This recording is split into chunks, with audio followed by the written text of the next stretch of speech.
Now here is a really fascinating plant. The Venus flytrap.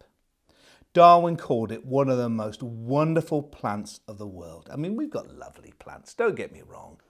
But anything that moves and eats meat, and it's a plant, is truly fascinating. The marvels of nature, eh? Just take a look at it.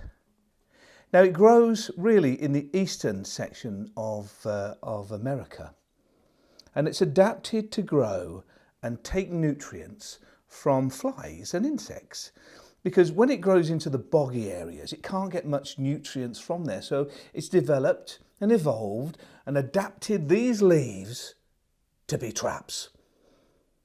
And they're incredibly clever, because this plant can actually tell the time. Kid you not? Inside the traps there are very fine hairs. If a fly lands and touches one hair like a trigger, it's set.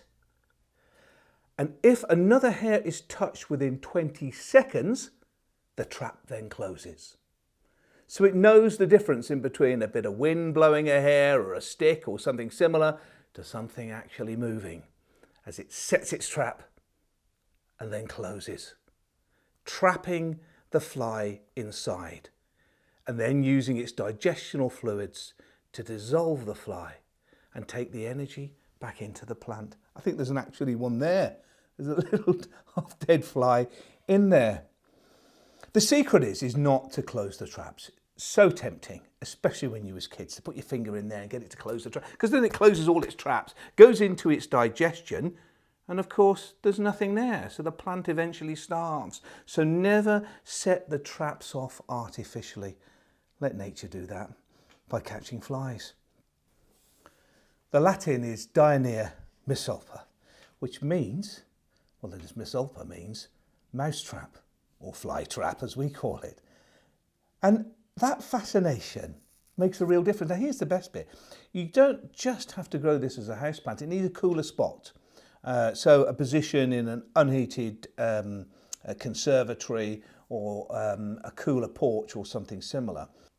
But in southern areas, there are people growing them in very acidic, damp soil, actually outside. But as one plant, I can't just take my eyes off it.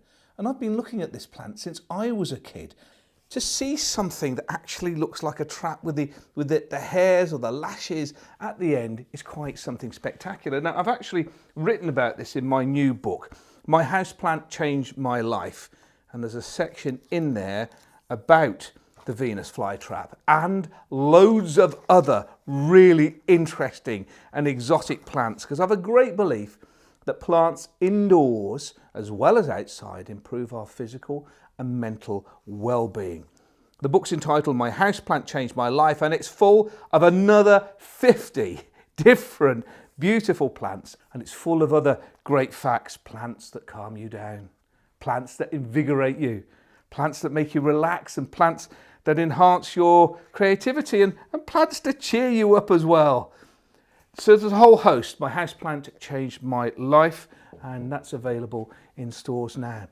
But the Venus flytrap, I agree with Darwin. It is truly fascinating.